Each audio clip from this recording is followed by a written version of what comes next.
Hey y'all, hope you're doing good today. I've had a slow day myself. It's been wonderful. I've had a lot of time for introspection, just to let some things process, which is important. I think sometimes we can just get ahead of ourselves and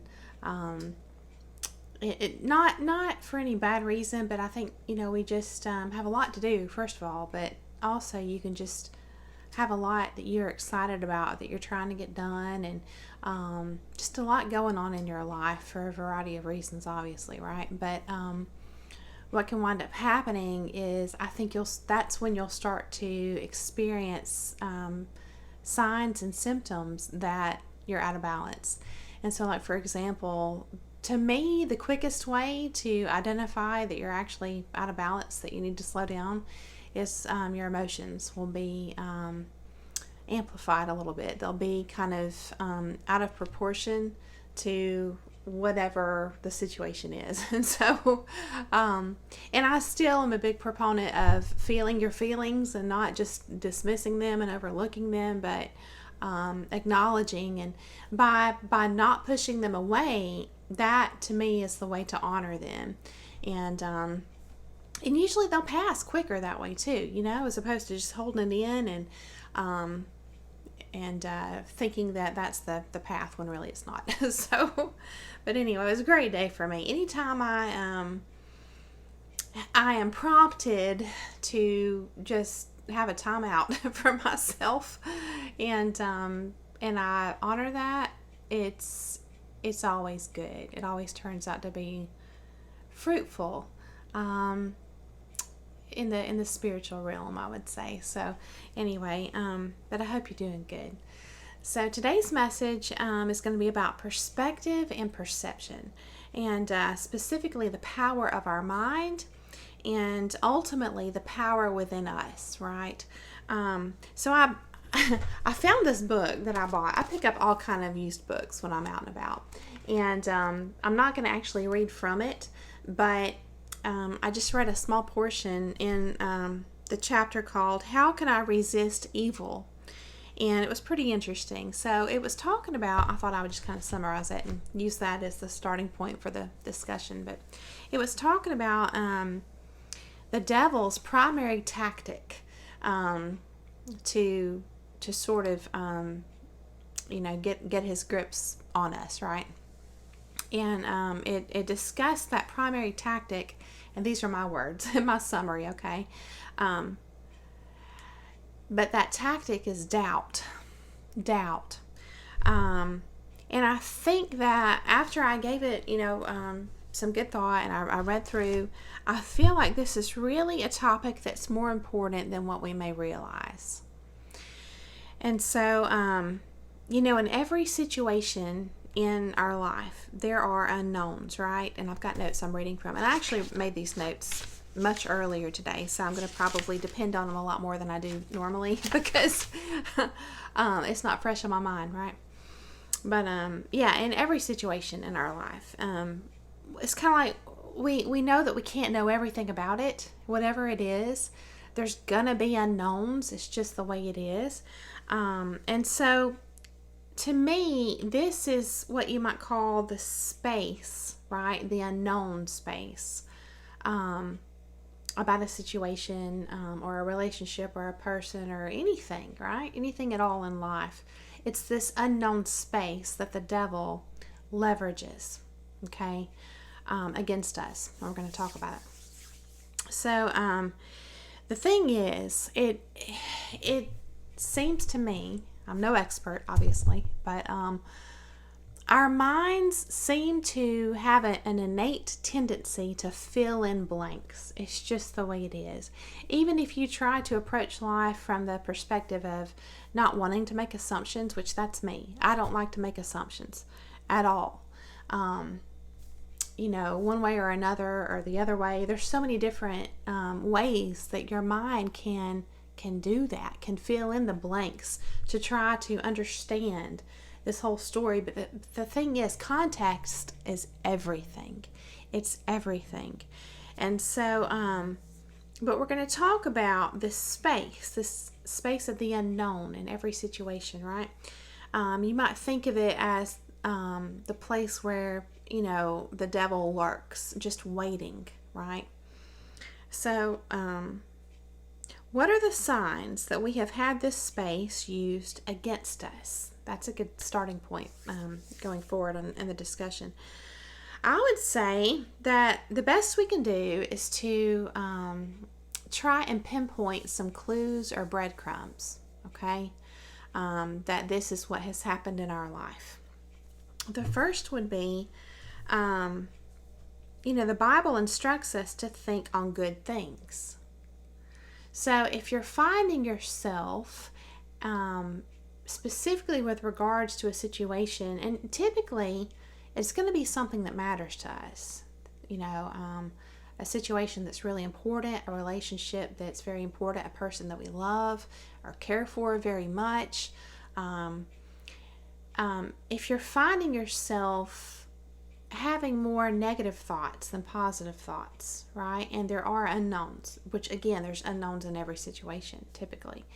And I think there's very little between people who are committed to being proactively transparent, and that's a good thing, right? But I think still in that situation too, each one of us, just as part of being a human being, we're going to have blind spots. It's just the way we are, part of our makeup of our psyche, right? The fact that we have an unconscious part, right? So we're going to have blind spots anyway. But just notice that. If you're feeling some stress or anxiety or depression or uncertainty about a situation or a relationship, are you finding yourself having more negative thoughts or anxious thoughts? It may be that that these are not rooted in or founded on or grounded in, whatever lens you want to use, in fact or truth, but instead these negative thoughts may be rooted in that space that the devil is leveraging, okay, to weasel his way in, so to speak, to move the situation in his favor, okay? And what is that? We know that the devil represents the spirit of destruction, of decay, of all the bad things, the darkness, right? So just think about that, okay? Those anxious thoughts you're having, are they truly legitimate or are they founded on assumptions? Trying to fill in the blanks, okay? The Bible also says that in God there is no darkness at all. So something to keep in mind. So I want to quote 2 Corinthians chapter 4, verse 4. This was actually quoted in the book too. It says, "The God of this age, the devil, has blinded the minds of unbelievers so that they cannot see the light of the gospel of the glory of Christ, who is the image of God." And there's so many ways we could break that down. These verses are so powerful. They truly are. And so if you think about the image of God and the glory of Christ, you could take that literally, or you could take that metaphorically and spiritually. Okay, more like a parable for instruction or illustration, rather. The Bible says that we, the believers, make up the body of Christ. And so I think that through that lens, that's just one angle we can look at this verse. It makes sense that when you have been in the grips of the devil, he's been working your mind in those areas of uncertainty and doubt, and you've kind of been coerced into this pattern of having negative thoughts. It can blind you to the goodness in the world. You can then start to see only the negative. And that's a trap that I want us to all be very careful with, to be able to identify it, rebuke it, and bring intention back into your life. And it's hard. I've described it in the past. It's like trying to turn the Titanic around. It's very true. And so, but I think identifying it and staying aware and conscious is the first step. So, but it can blind us. This negativity can blind about the unknowns. The devil's filling in the unknowns and causing us to make assumptions. We're not even aware we're doing it. And then suddenly we've created this story in our mind about a situation that's probably not even true. And where there's condemnation involved, towards the other person, and judgment towards them or us or the whole situation or whatever. And you're just like sinking in this this mud. I'm thinking of Atreyu and the never-ending story. It's just like that's what's happening to us. And so we need to, we're told in the Bible to take our thoughts captive. That means there needs to be a checkpoint, a gatekeeper role, which is described in a lot of the fairy tales and folklore and legends, right? As well as archetypal psychology. There's a gatekeeper role, okay? Or a guardian role. And so, because yes, it says, the God of this age, the devil, has blinded the minds of unbelievers. That's what can happen, see. We become blind. And notice it says minds of unbelievers, not believers. But I think this is not necessarily like a blanket statement, like those are unbelievers, I'm a believer. I think that it's a moment by moment thing that you have to be committed to and conscious of, and you have to be actively engaged in a life of belief, okay, in the truths of God. And so, in other words, you're putting your faith in action, and you are making sure that you are taking those thoughts captive. That's how I view when it says unbelievers. It can apply to all of us, even if you consider yourself to be a faithful believer, because the devil is sneaky like that. So just check your belief in the moment. Are you sinking, or are you, staying afloat because you're on guard? You know what I mean? And so when we're blind, when our minds are blind, again, I think we're blind to the goodness in the world, because there is good in the world. It can be really hard to see sometimes, and there's also good people in the world. Not perfect people, but good people. And sometimes we can overlook them too, and that's not a good thing. And we can be overlooked too, or misjudged, and that's very hurtful. But you don't have any control over another person's commitment to that gatekeeper role within themselves. You know what I mean? So, but belief, we're talking about believers and unbelievers. Belief is huge. It's so huge. And, in the field of psychology, there's a lot of talk about people who are mentally unwell and how they can engage in a life of fantasy, literally, totally in their mind. And or you might say illusion or delusion. And so it's interesting how we can kind of point the finger, right, and then not see it within ourselves. It's like, I feel like we can all have the tendency to project and not see our own faults, which is illustrated in the Bible again when Jesus, says, he points out the fact, he's like, hey, let the first person without sin be the one to throw the stone. Well, that's illustrating the whole problem. And so it's easy to point the finger and be like, these people, this group of people with this label applied, they're not even in touch with reality. They're just totally engaged and enmeshed or immersed in fantasy. But I'm not. But we also know through the field of psychology that we've come up with these labels of objective reality and subjective reality. And because there are and always will be unknowns to each one of our human experiences, right? There's going to be that space. We're all going to be faced with the task, subconsciously or unconsciously, certainly not consciously, with filling in the blanks. And because of that, we all actually live in a subjective reality. That's my belief. As hard as we can try to be committed to being conscious and learning and growing and seeing, truth as truth and identifying objective reality and trying to be aligned with it, again, there's always going to be unknowns about every situation. Even if we don't want it to be that way. You know what I mean? So, yeah. So we all live out a subjective reality to some degree, I would say, right? And so here's the thing, from the outside in, someone whose subjective reality is different from ours may not see things the same way that we do, right? Why is that? Because our beliefs blind us. You might say that our beliefs are formed to help us fill in the blanks even. And so, again, I've talked a lot about, how we have these mental structures or paradigms that kind of serve as helpful to operate from, but they're also sort of like a mental prison, and we can't see what's outside of them sometimes. So, and another lens to use is to say a belief in one thing is a disbelief or an unbelief in another. So, I view this as sort of like spiritual separation. This is kind of like this subtle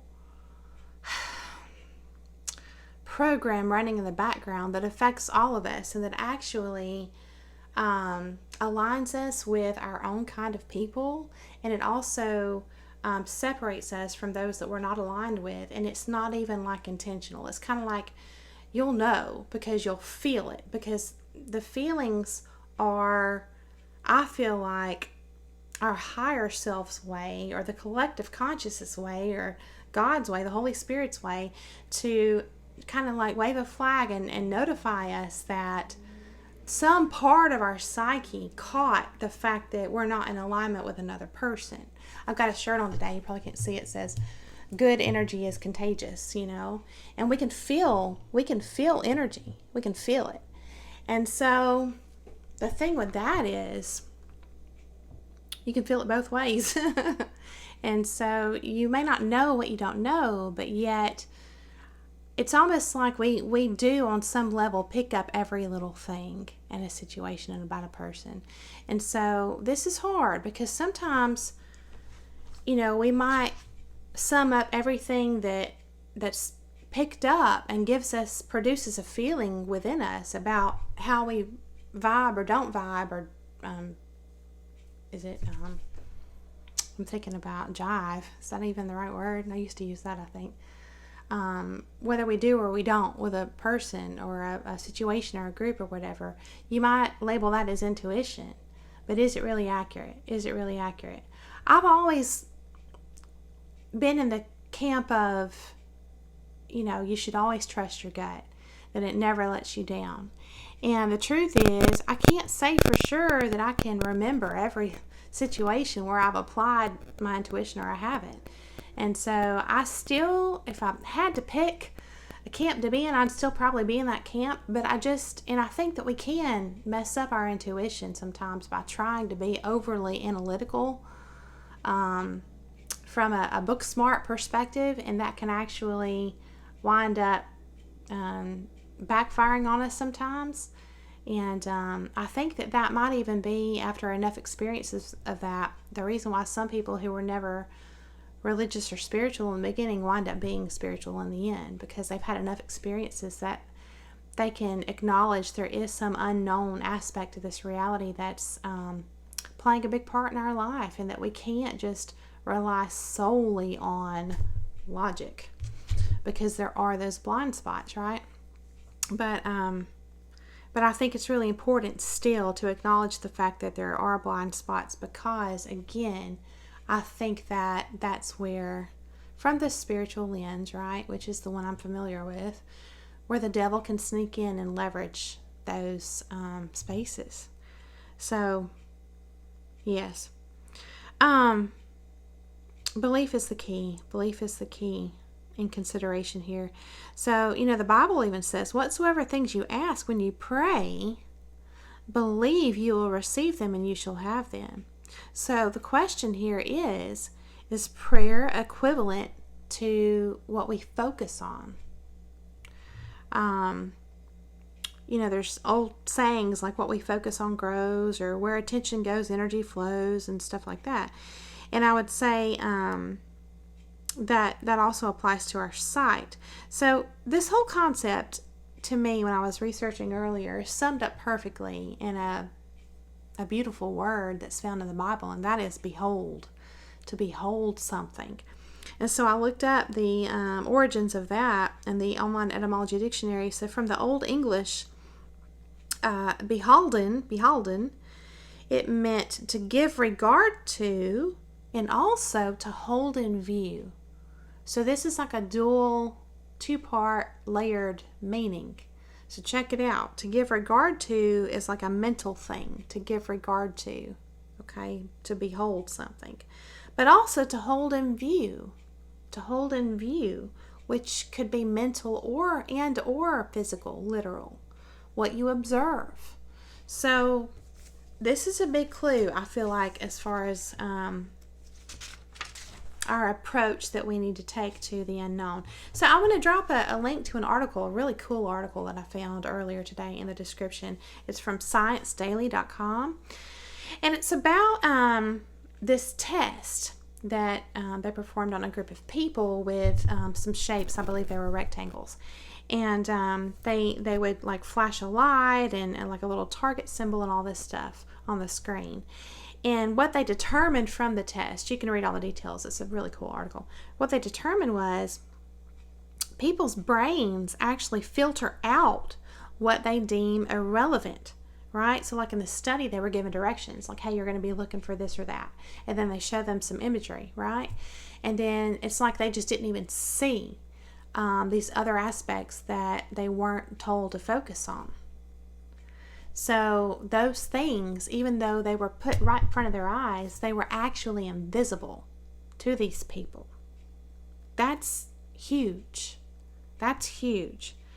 So think about it. It's like essentially each one of us, as we operate in this life, automatically splits reality into the visible, and the invisible. And we don't even know we're doing it. So, once we've lived long enough and we've matured enough, we realize the futility of arguments, right? I would say. Most of us, anyway. And the good thing about this is, as a result, our attention gets directed to those who can see the same spectrum of reality as us, right? And this is good. It's kind of like when you think about old people, quote unquote. I'm thinking back like when I was younger, because I'm starting to be old now myself. But I think there's like this stereotype that older people can sometimes be close-minded. Not always, but it just seems to be a stereotype that they're kind of set in their ways. There's an old saying with that. But the truth is that each one of us is still unique. Even if we connect with other people on several checkpoints, we're still going to be unique in our own ways. So I feel like being aligned with your people, quote unquote, is actually the period in your life. And typically it seems to be after you've figured out who you are and who you really align with. You're older in life typically. This is when that refinement process really begins. Because think about this. Who are you most likely to be drawn to and to be more open to and receptive with, right? It's going to be people that you can relate to, right? And yet each one of us is still different, like I said. So there's opportunity for both people in this special situation to learn from one another and to grow together. So it may look like separation when people tend to group with other people who they have a lot in common with, but the truth is that, again, that's typically when people lower their defenses and they're just, again, they're more receptive to feedback and constructive criticism. You know what I mean? So, yeah. So if we examine God's design, just overall in this human experience, and we're looking for patterns and growth cycles, we see that some plants and or trees can like suffocate others out, right? It's like they can literally grow and branch out and cut them off from the light, which is life-giving, right? And some trees and plants support one another through literally like preservative measures, okay? And I think people can be the same way. People can operate the same way. as these examples. And if I can find an article on this, I'll share it, but I read this a long time ago that supposedly scientists have identified a form of actual communication between plants and also trees, which is fascinating. But what can we pull from this message today, right? I would say recognize where you have a tendency to focus in a situation. Is it on the negative? Is it on the positive? And you just totally ignore the actual observable facts, which are negative. Just kind of do some self-assessment, introspection, because it can be very helpful and can keep you safe too.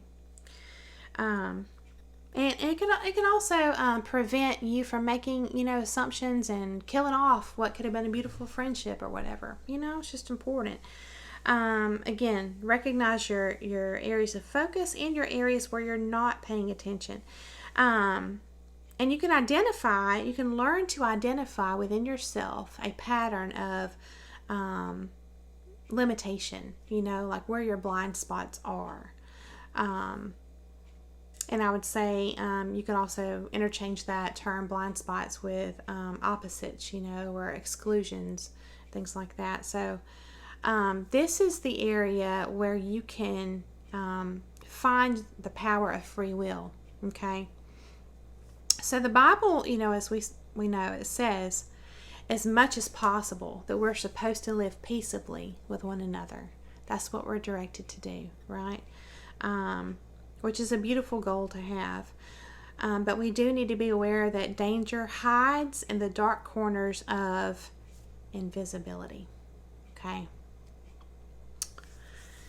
So be aware, but especially don't be so aware and focused on the dark corners that you become blind to the light. That's what I would say.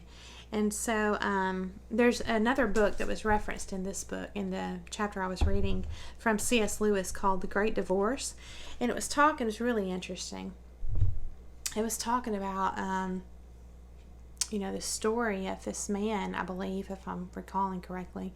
He went to heaven and he was inquiring about hell, and or maybe he wasn't. He was just exploring, and he got down on his knees, and he was looking in this little crack in the sidewalk, and took a blade of grass and just kind of stuck it down in the crack. It was so tiny. It was that thin, like a blade of grass, right? That's pretty small. And so when he looked in the crack, he actually saw all of hell within that crack. And the story here was that in reality, C.S. Lewis was illustrating to us that even though it can feel enormous when we feel like we're experiencing a little bit of it here on earth, going through hard times, the truth is, in comparison to the light and goodness and love, it's so minuscule, and so I'll leave you with this couple of questions to ponder. Is heaven a place on earth? And if it was, could you see it? So I hope this has given you a lot to think about, maybe some good journaling prompts. And again, I hope you had a wonderful day. And I thank you so much for coming along to hear the message. And I'll see you again very soon.